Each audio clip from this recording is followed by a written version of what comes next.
Dans le décret Mission, publié en 1997, il est suggéré de préparer tous les élèves à être des citoyens responsables, capables de contribuer au développement d'une société démocratique, solidaire, pluraliste et ouverte aux autres cultures. Est-ce que ça signifie que l'on peut, voire que l'on doit intégrer le développement durable dans son cours ? Plus on questionne le concept, plus il est difficile de comprendre à quoi il renvoie. Ça veut dire que quand c'est durable, c'est équitable ? Bio ? Éthique ?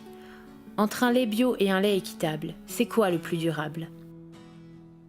Et si on se pose la question pour le lait, on peut se poser la même question pour tout ce qu'on consomme. Quel casse-tête !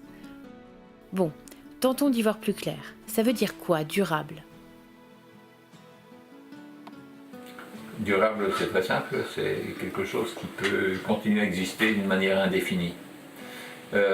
Alors ça veut dire en particulier qu'il ne pourra jamais y avoir de développement durable, parce qu'un développement qui n'arrête jamais, ça ne va jamais se passer. Ça ne veut pas dire que le concept de durable n'a pas de sens, mais qu'il ne faut pas parler de développement durable. Ça m'a toujours semblé une mauvaise expression. Et donc de quoi faut-il parler plutôt ? Donc, pour moi, ce qui est derrière ce concept, c'est plutôt l'idée d'un mode de vie qui soit durablement généralisable. Mode de vie qui soit non seulement qu'on puisse répéter au fil du temps, mais qui puisse se généraliser à l'échelle de la planète, tout en restant durable, c'est-à-dire tout en pouvant se perpétuer de génération en génération. Sensibiliser les élèves à ce nouveau mode de vie, ça reste un choix du professeur. Certains le font au sein de leurs cours, et parfois même à plus grande échelle, avec le soutien de leur établissement scolaire. Je suis professeure de sciences économiques, donc pour moi c'est très facile, je dirais, d'intégrer le développement durable dans mon cours. Parce que les documents que je choisis, les livres que les élèves vont devoir lire et sur la base desquels ils vont devoir faire un travail, sont tous des livres ou des documents qui vont aborder un des aspects du développement durable, ou en tout cas mettre en avant les problématiques actuelles de la société, de la planète, mais pour moi tout est lié, et à partir de là, on en parle avec les élèves et je leur montre souvent les solutions alternatives qui répondent à ces problèmes. Les professeurs peuvent donc participer à ce projet d'éducation et pour les aider à s'y engager, il existe de nombreuses ressources.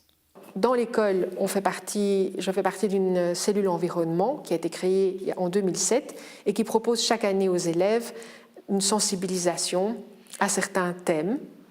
On travaille beaucoup avec des associations dont c'est le métier, je dirais.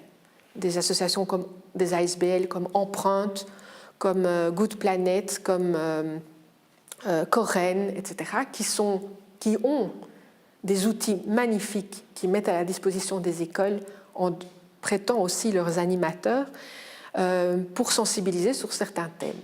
Pas mal de CD des ASBL, surtout qu'il en existe plein. Tiens, c'est quoi leur rôle ? Focus sur Empreinte. Empreinte, c'est une organisation de jeunesse qui s'est donnée pour projet l'éducation relative à l'environnement.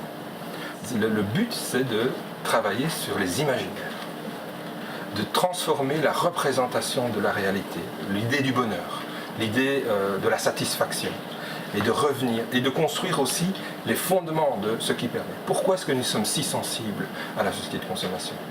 Parce que nous avons été fragilisés dès notre enfance, au cœur de nous-mêmes, de notre identité, nous avons été fragilisés, et que la société de consommation n'arrête pas de nous répéter que pour répondre à nos fragilités, il faut consommer.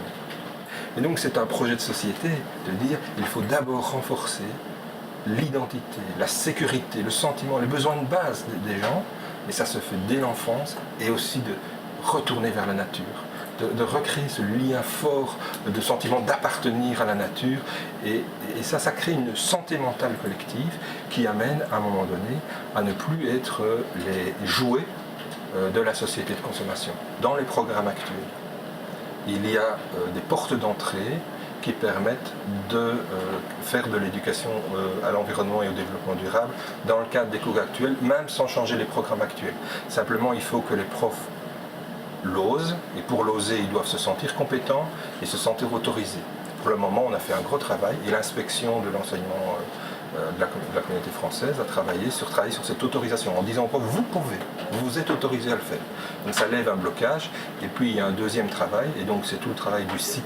Si vous allez sur enseignement.be/ERE, vous allez trouver tout un dispositif, toutes les ressources qui vont permettre d'aider les enseignants à mener dans le cadre de leurs cours des activités d'éducation à l'environnement.